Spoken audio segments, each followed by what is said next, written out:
ولم يتخذ ولدا ولم يكن له شريك في الملك ولم يتخذ ولدا ولم يكن له شريك في الملك وخلق كل شيء فقدره تقديرا. يا أيها النبي إنا أرسلناك شاهدا ومبشرا ونذيرا وداعيا إلى الله بإذنه وسراجا منيرا وبشر المؤمنين بأن لهم من الله فضلا كبيرا ولا تطع الكافرين والمنافقين ودع أذاهم وتوكل على الله وكفى بالله وكيلا. وتوكل على الحي الذي لا يموت وتوكل على العزيز الرحيم الذي يراك حين تقوم وتقلبك في الساجدين إنه هو السميع العليم. الصلاة والسلام على الأشرف الأنبياء إمام المرسلين خاتم النبيين بالقاسم محمد. اللهم صل على محمد وآل محمد وعلى أهل بيته الطيبين الطاهرين. بعد أعوذ بالله من الشيطان الرجيم. بسم الله الرحمن الرحيم. يا أيها الناس قد جاءكم برهان من ربكم وأنزلنا إليكم نورا مبينا. صدق الله العلي العظيم. صلوات. اللهم صل على محمد وآل محمد. All praise belongs to Allah for making this gathering possible once again. It is in Him that we rely, it is Him that we worship, and it is Him that we seek for help. And it is through this gathering we ask Him to bless this gathering for each and every one of us in our lives, in our work. Ameen. And it is through this gathering that we make a sincere invocation to Allah to guide us all onto the straight path, the Sirat al-Mustaqim, His path.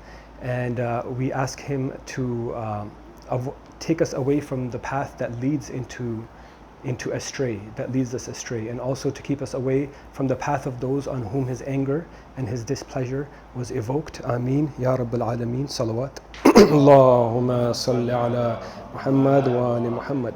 Rabbi shrah li sadri wa yassir li amri wahlul uqdatan min lisani yafqahu qawli. Ameen. Ya Rabbil Alameen. Assalamu alaikum and Jummah Mubarak. I'll do a quick recap of the last 3 weeks. Were actually very connected, what we spoke about. We started with contemplation, then we got into the concept of purification of Rasulullah and how we can also try to attain purification in this life. And then last week we talked about this burden that is mentioned in Surah Inshirah. وَوَدَعْنَا عَنْكَ وِزْرَكَ. It stated to Rasulullah that we remove this burden from you. Okay, and we got into the idea that this burden and these shackles on our hands are something that Allah wants to remove from us. So in essence, He wants to give us freedom, the true freedom. And normally what shaitan likes to do is to try to inverse that. So I don't know if you've heard of the term golden shackles.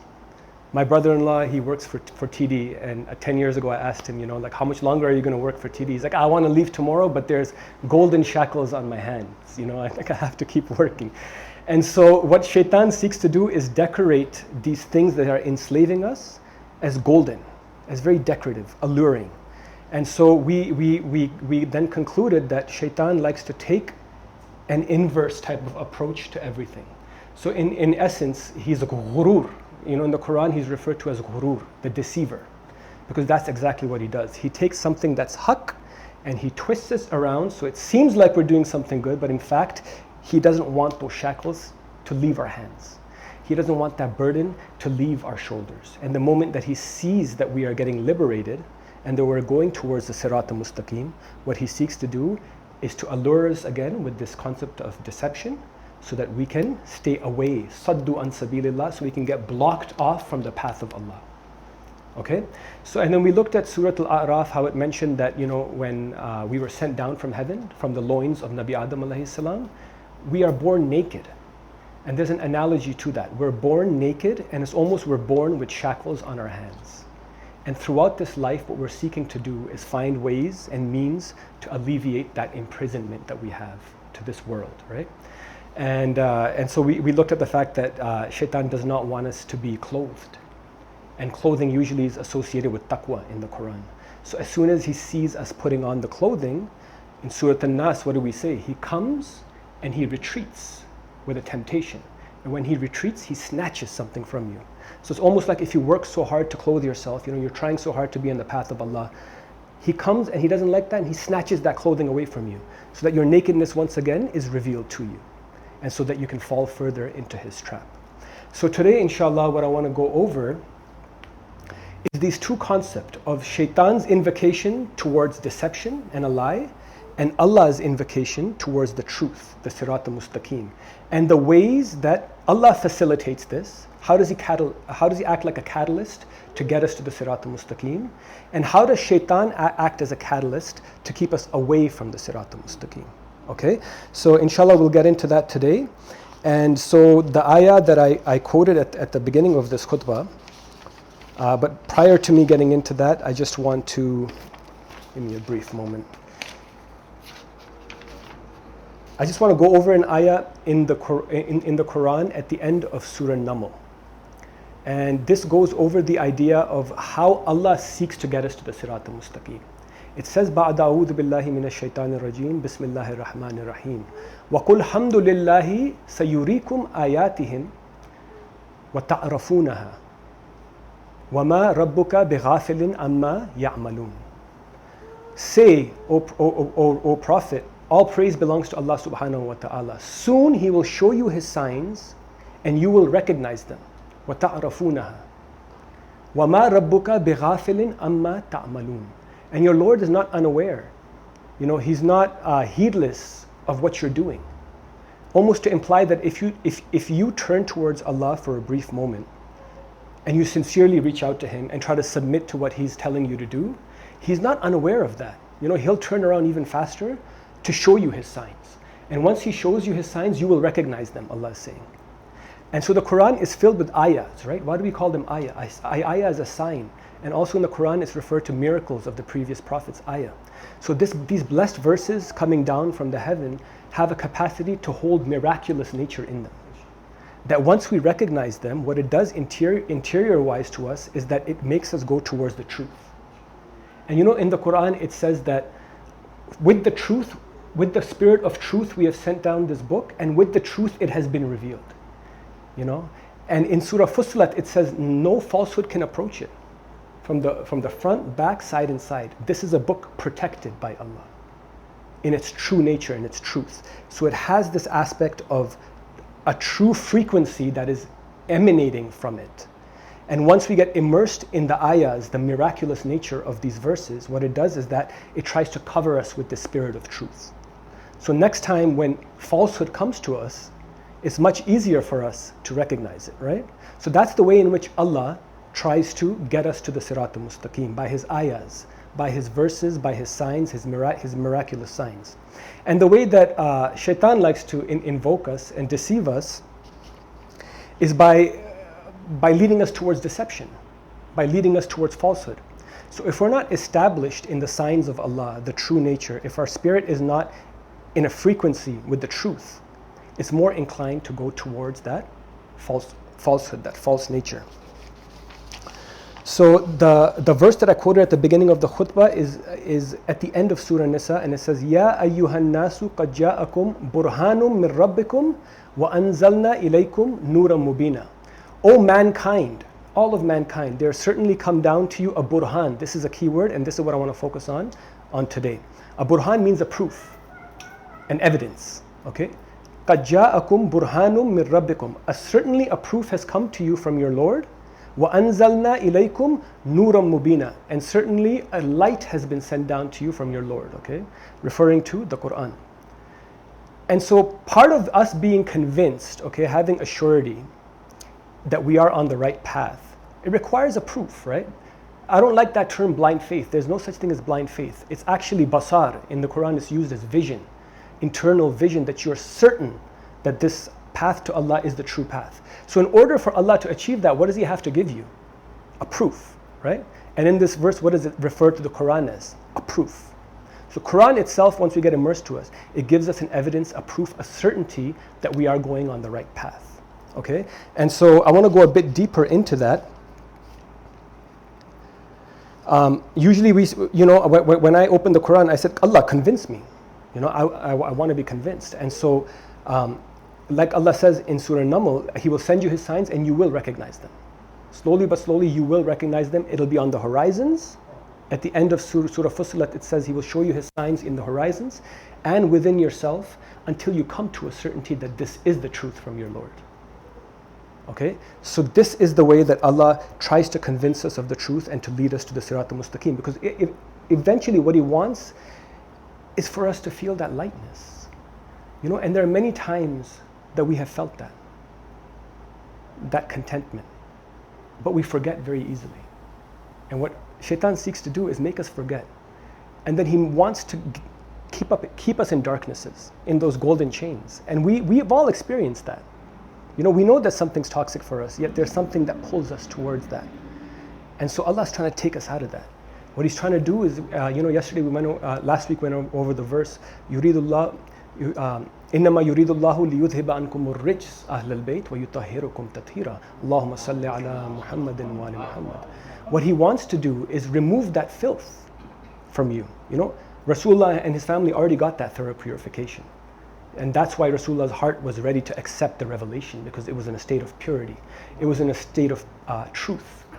You know, his names were Amin and Sadiq. He was the truthful one. So when he already got it. Now for us, we're a work in progress, right? Allah wants to make us pure. He wants to repel that filth from us. He wants to lighten that burden. He wants to remove those shackles.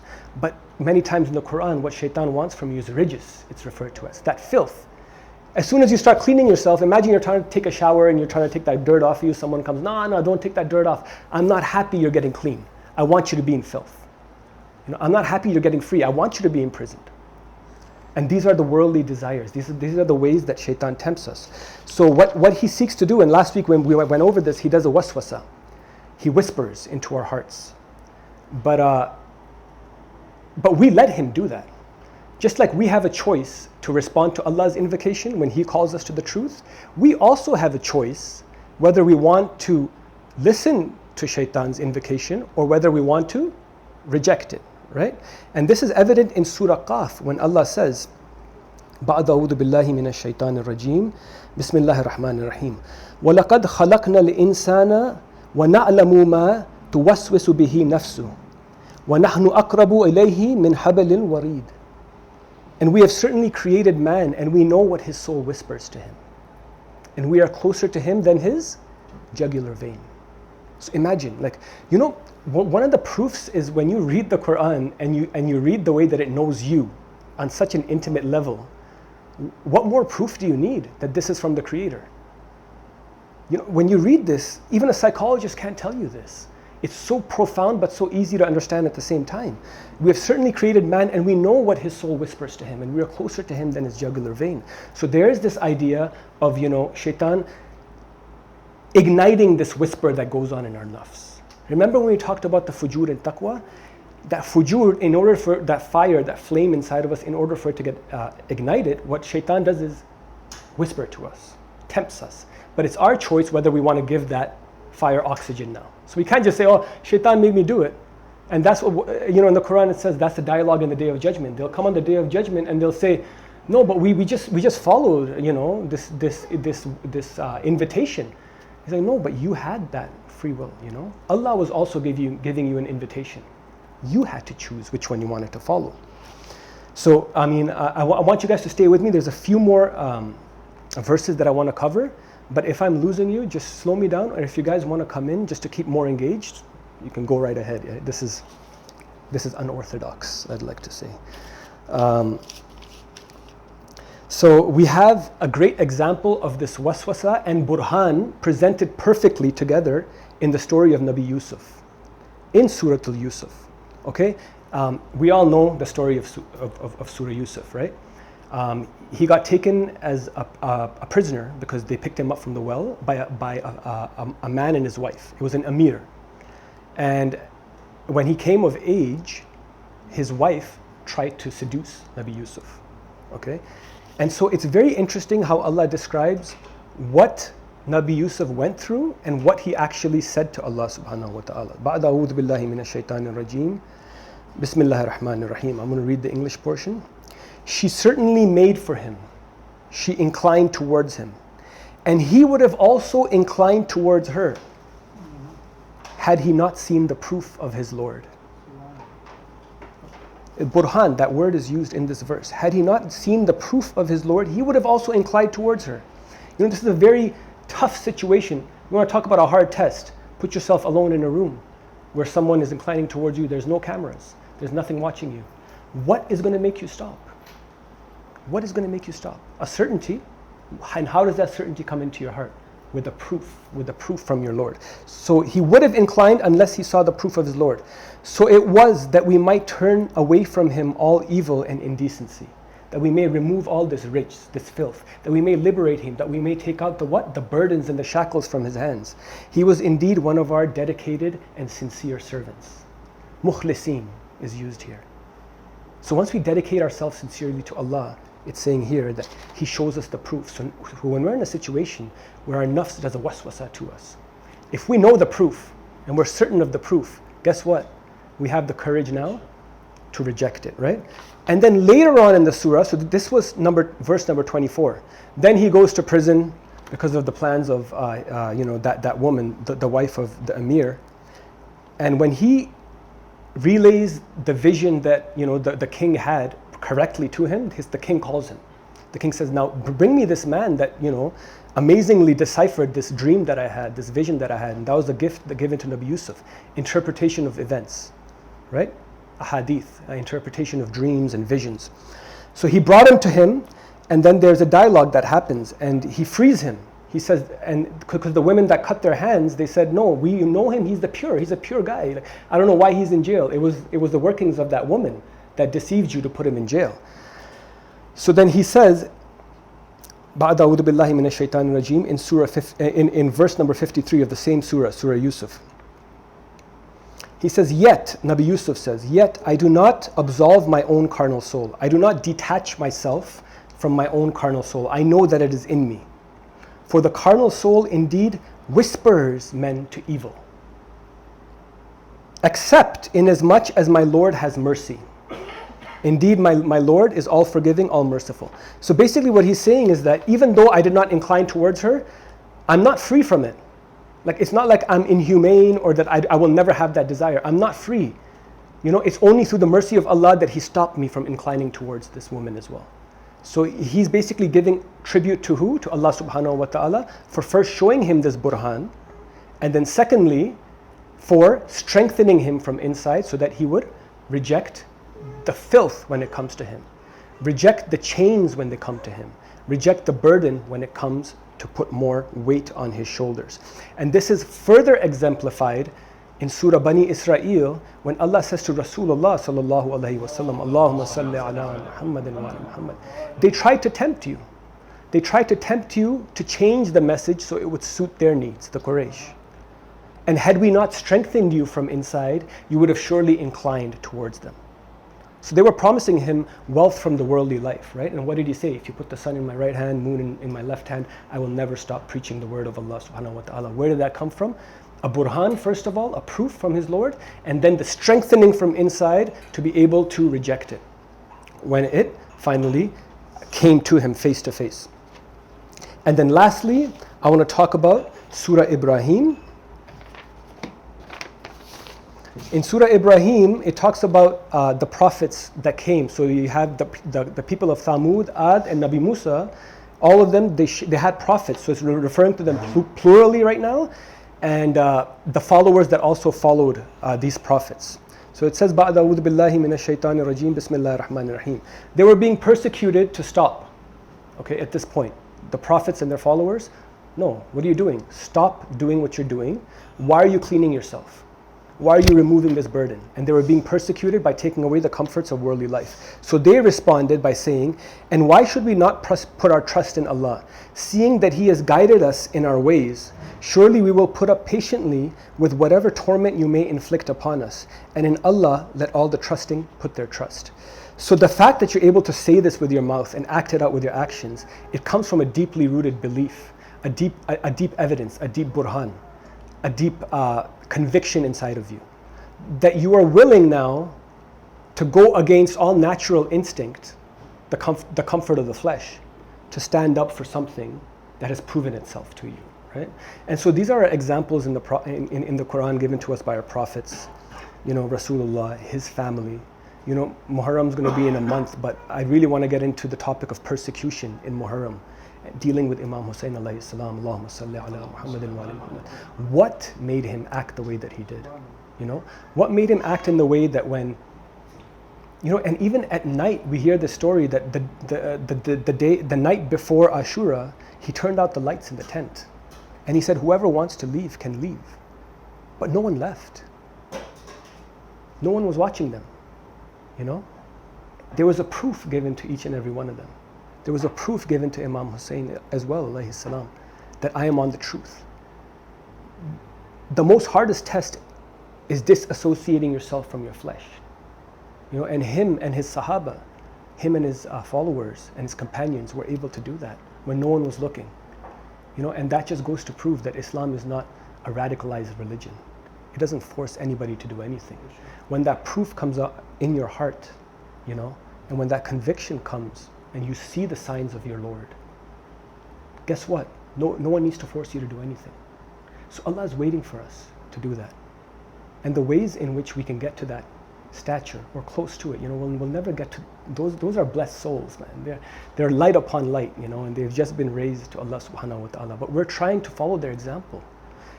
And you know, Imam Hussein and his followers were reciting every night. They were vigilant, you know.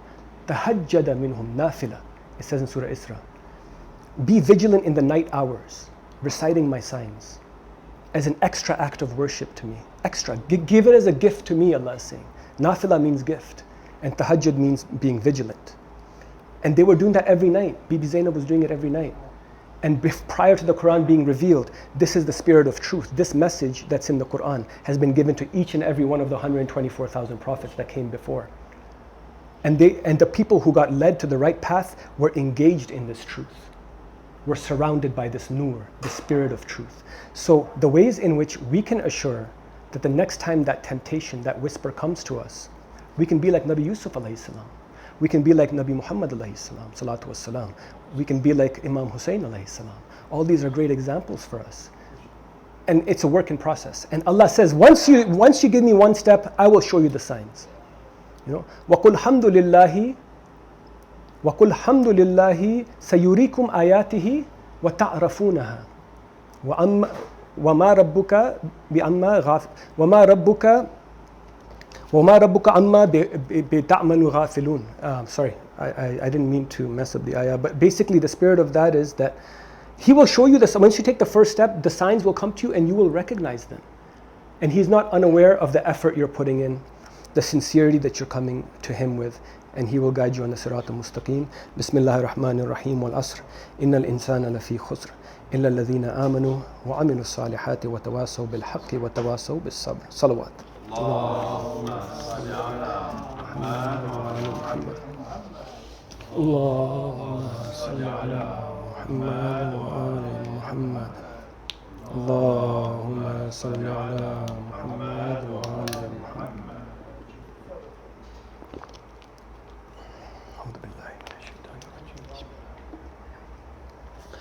Bismillah walhamdulillah salatu wassalamu ala rasulullah. A'udhu billahi minash shaitanir rajim. Bismillahir rahmanir rahim. Qul ya ayyuhal kafirun la a'budu ma ta'budun wa la antum 'abiduna ma a'bud wa la ana 'abidun ma 'abadtum wa la antum 'abiduna ma a'bud lakum dinukum waliyadin. Sadaqallahu al-'aliyyul 'azim. Salawat. Allahumma salli ala Muhammad wa ala Muhammad. Extending off of what we spoke about in the first portion of the khutbah, I want to take us to Surah Luqman. Briefly, we'll go over 2 verses in Surah Luqman, and then we'll just do a quick tafsir of Surah Al-Kafirun, what I just read, and then inshallah we can begin Salatul Jummah. Surah Luqman, at the ending of it, Allah gives an analogy, okay, and I'm going to read it to you right now. Have you not regarded that the ships sail at sea with Allah's blessing, that He may show you some of His signs? There are indeed signs in that for every patient and grateful servant. Now this ayah to follow, this was ayah number 31. Now 32 explains what this sign is in the ships sailing the sea. When waves cover them, you know, great waves cover them, they invoke Allah, putting exclusive faith in Him, sincere faith in Him. But when He delivers them towards land in safety, only some of them remain unswerving. No one will dispute our signs except an ungrateful traitor. So now Allah is using, at that time, of course, they use the ship for transport. What we can connect to it is, let's say you're on an airplane, and all of a sudden, boom, like it just drops. Like, who are you going to call out? Ya Allah, And in sincere faith, like if you remove this from me, like I promise that I'm going to go on the right path. You're going to make oaths. We've all done it. We've all done this where we make oaths to Allah subhanahu wa ta'ala. But then when He brings us to shore, and when we land safely, on that tarmac, guess what happens? You forget. So this is kind of like a comparison of hardship versus ease. So Allah is trying to make a point here that, in hardship, insan is such that He turns to me in exclusive faith, like do this, and makes promises to me and invokes me so sincerely.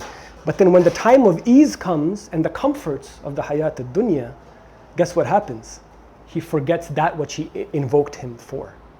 Like, again, another sign to us. And Allah says right there's a sign in this for you. And who's going to dispute with this except someone who's just a traitor? He's deceived himself. Like, he just doesn't want to accept the truth, right? So this is such a profound wisdom behind that, that this aspect of even keel. That when tough times come to us, we have to be in a state of patience and sabr. We do reach out to Allah subhanahu wa ta'ala. But when the good times come, we do not forget about that which He saved us from. Because usually what happens is that when you relax, right? And this is the thing in sports too. I wish Akil was here. Like, he would know in football. I know in basketball that when teams are up 3-0 in a series, what's that killer instinct? That even keel. Like, I'll forget that I'm not in a state of ease right now. I can't relax. I'm going to go for the kill. Because I'm going to remain in that mode of desperation. That I need Allah at every single second. That I need to win this game to close the enemy out. And so we have to remain in that state of consistent, not desperation, but a consistent state of knowing that we're in need of Allah subhanahu wa ta'ala. Because those forces are coming at us. The spiritual world has forces that whisper to us. Our own nafs whispers to us, like it said in Surah Qaf, right? So we remain in that even keel balance, that we don't relax. And in the time of ease, what we can do is shukr. What we can do is attribute that to Allah subhanahu wa ta'ala. And then He builds more of that conviction inside of us, right? So that was a beautiful wisdom in Surah Luqman at the ending. And now Surah Al-Kafirun. قُلْ يَا أَيُّهَا الْكَافِرُونَ. So Allah is saying to the Prophet, say, O you who disbelieve. So now what is this term kafirun? Kafirun is one who has no urgency to purify the filth in his body. He said, you know what, I'm happy being dirty. I'm happy having shackles in my hand. I'm happy with this weight on my shoulder. And we talked about the parable of the dog a couple weeks ago. That whether you make for it, it's in Surah Al-A'raf, whether you make for the dog with the ayahs of the Quran, or whether you leave it alone, it still lolls out its tongue. There's an indifference. So he's happy. He wants to cling to the earth, it said in the verse. He wants to cling to these material desires. And in the Bible, in 2 Peter 2:18, again, the same parable of the dog is used. That he realizes the signs of his Lord to be the truth. Yet what he does is turns around and goes back into the filth. So his parable is like the dog who returns back to his vomit once he's vomited. So again, that kind of like similarity between the Bible and the Quran as well, if you do like exegesis of both of them together. But it's basically saying that it wants to be immersed in that filth. So this is what Allah is addressing. Ya ayyuhal kafirun. O you who have disbelieved in the true message of Allah subhanahu wa ta'ala. Ya ayyuhal kafirun la a'budu ma ta'budun. I do not worship what you worship. I am not enslaved to that what you are enslaved to. And what is it that they are enslaved to? We want to be ideally, inshallah, may He guide us. We want to be enslaved to Allah's will. This is the meaning of Islam, in submission to His will. We are enslaved to Allah. We are His abd. Now the kafirun is enslaved to this invocation that comes from shaitan every now and then. It finds pleasure in following that directive. And then what it does is that eventually it becomes enslaved to what? Its carnal soul, its desires. Its desires become its God. So now what we're saying is, La a'budu ma ta'budun. We do not worship what you worship. Ya ayyuhal kafirun la a'budu ma ta'budun wa la antum abiduna ma a'bud. And you will not worship what we worship. Allah is making a distinction here. He's creating a barzakh, as He likes to call in the Quran. He separated the two seas. One is salty, one is sweet. And a barzakh is between them. Hijran mahjura. He separated the two. So we are now distancing ourselves in a spiritual capacity from this worship of your carnal soul, this worship of shaitan in its essence, right? This is shirk. Meaning of shirk is Allah says you've taken my servants, the ones that I've created, the shaitan and his durriyat, as in my place, when they're trying to deceive you, when they're trying to keep you away from the true freedom. This is shirk. So we're disassociating ourselves from this shirk. لا أعبد ما تعبدون ولا أنتم عابدون ما أعبد ولا أنا عابد ما عبدتم. You will not worship what I worship, and I will never worship what you worship. ولا أنتم عابدون ما أعبد لكم دينكم ولي دين. And you will not worship what I worship, and to you is your deen, and to me is my deen. A lot of people take this as a sign of, let's be happy and inclusive. This is not an inference to inclusivity. This is actually an inference to disassociation. Lakum dinukum waliya din. Okay, it's not like I'm going to hug you and share a table with you and invite you into my house and just, this is not it. We keep our spiritual distance, which then results in the physical realm. We have to disassociate. So what we're seeing in the world right now is this concept of inclusivity. Once again, shaitan is taking those shackles and making them seem golden through decorative statements. This is a game of semantics that is being played. Be inclusive. It's about love. It's about tolerance. When in fact, what they want to do is not let you get clean. Nabi Lut alayhi salam, they said, this is a pure lot. This is a pure people. No, we don't want them to be pure. You stay with us or we're going to stone you to death. And this again goes back to persecution. What I want to discuss in Muharram with Imam Hussein is that they weren't happy with Imam Hussein being pure. And eventually history repeats itself, and we're heading towards that. Until and unless each one of us realize the truth that is going on in this world today as we speak it, what we're heading towards. And we make an attempt, first and foremost, to purify ourselves. To try to purify ourselves. Then what we speak and what we act can be an inspiration to other people. And then hopefully, people can get the message that these are all decorative statements. This is a delusion. This is ways in which we can stay. And now what are they doing? They want to force it on people. If you don't want to agree with this ideology, guess what? You're not allowed in this place. Like, no. Islam had never done that. La ikraha fi din, as a fundamental statement in Islam. So inshallah, just to conclude, briefly, we spoke about the proof that Allah gives to each and every one of us to recognize the difference between having burden on our shoulders and relieving it. And it is through His mercy and through His proofs that we can recognize and have the spiritual discernment to be able to distinguish between the invocation of Allah subhanahu wa ta'ala and the deluding, deceptive invocation of shaitan, and that we can choose, inshallah, always the Sirat al-Mustaqim, because the Quran was sent in truth. And once we get realized and intimate with the verses of Allah, we will realize that this has no falsehood, man. This is the truth. It's not trying to trick me, it's leading me to success. And we can disassociate ourselves with ideologies that contradict the truth, which are false, which are deceptive in nature. And inshallah, we can get guided on to the Sirat al-Mustaqim. Subhana rabbika rabbil izzati amma yasifun, wa salamun ala al-mursaleen, walhamdulillahi rabbil alameen. Salawat. Allahumma